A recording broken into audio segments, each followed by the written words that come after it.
I didn't go on my first backpacking trip until I was 40. And 2 years later, I did something a lot of people thought was either brave or a little bit unhinged. I thru-hiked the Pacific Crest Trail alone for 5 months, with no real experience, with no real idea of what I was doing. I just had this belief that if I was going to get into backpacking, I had to go all in. And for a long time, that's how I did it.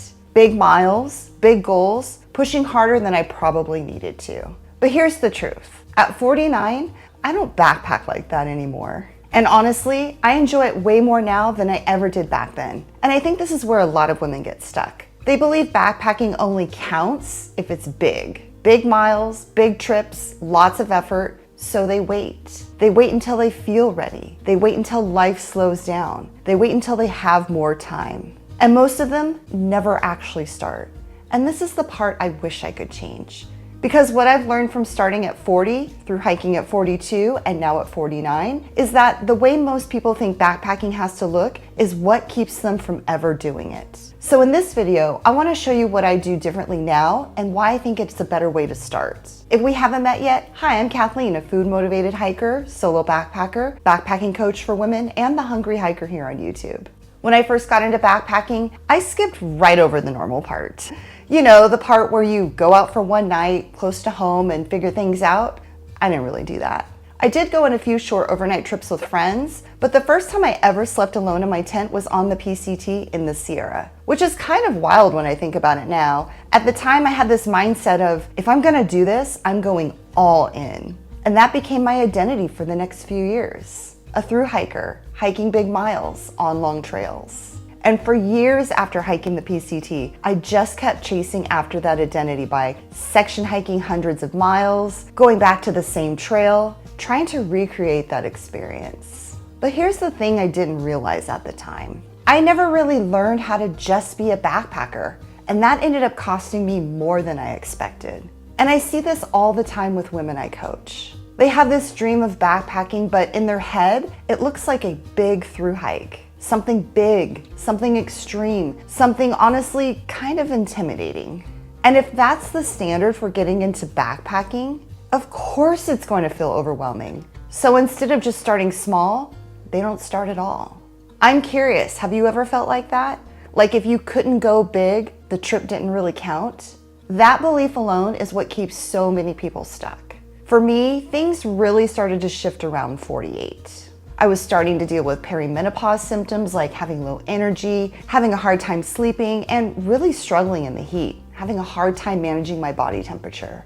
I had this moment where I really needed to be honest with myself because the way I had been backpacking wasn't working for me anymore. At first, it was really hard because so much of my identity had been tied to being this person who could go out and hike big miles for a month or two at a time. But what I didn't expect though was that slowing down wouldn't take backpacking away from me. It ended up making backpacking for me even better. So when it comes to backpacking, here's what I do differently now at 49. First, I plan shorter trips. Instead of thinking I need weeks or months out on trail, I focus on 1, 2, or maybe 3 nights. That alone has made everything feel so much more doable. Second, I prioritize comfort. I bring a warmer, more comfortable sleep system, a pillow, and the food I enjoy eating because I'm not trying to just survive out there anymore. I'm trying to enjoy it more. Third, I've completely let go of the miles mindset. It's no longer about how far I can go. It's all about how I feel while I'm out there. And honestly, that shift alone has completely changed backpacking for me. I'm also putting myself back into my beginner backpacker shoes again by hiking new trails in new areas. Since moving here to Montana over 2 years ago, I've had to face a lot of my fears all over again. So instead of avoiding my fears, I'm leaning into them by purposely choosing to hike and backpack in places I've never been to before. And finally, I've stopped thinking I have to do this alone all the time.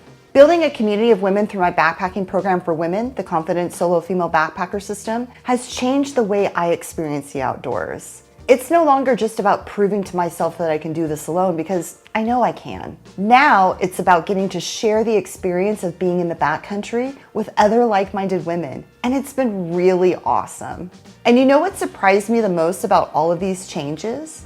I started enjoying backpacking a whole lot more, not less. So if you're sitting there thinking, I want to do this, but I have no idea where to start, I created a free guide, the first solo backpacking trip roadmap, that walks you through exactly how to start planning your first solo backpacking trip step by step.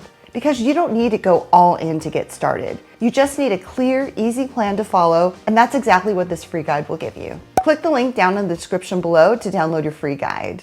One of the biggest things I've realized through all of these changes I've made is that you don't need a huge life-changing trip in order to have a life-changing experience out on trail. It can happen in one night or even 2 nights. Just you figuring it out as you go. That's where the confidence comes from, not with how many miles you hike while you're out there. So if you've been feeling like you need to go big to start backpacking, or like you're somehow behind with getting started, you're not. You're actually in the perfect place to start backpacking the right way. And honestly, I wish this is how I would have started at 40. If you're ready to take that first step and want help figuring out how to plan your first trip, that's exactly what I help women do inside my program, the Confident Solo Female Backpacker System. Click the link down in the description below to learn more about this program. Either way, just know this. You don't need to do anything extreme to become a confident backpacker.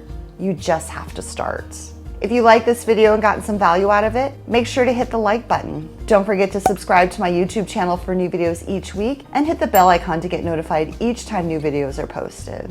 And if you're sitting there wondering, okay, but where do I even start? Check out this next video where I'll walk you through exactly how I started backpacking after 40, step by step.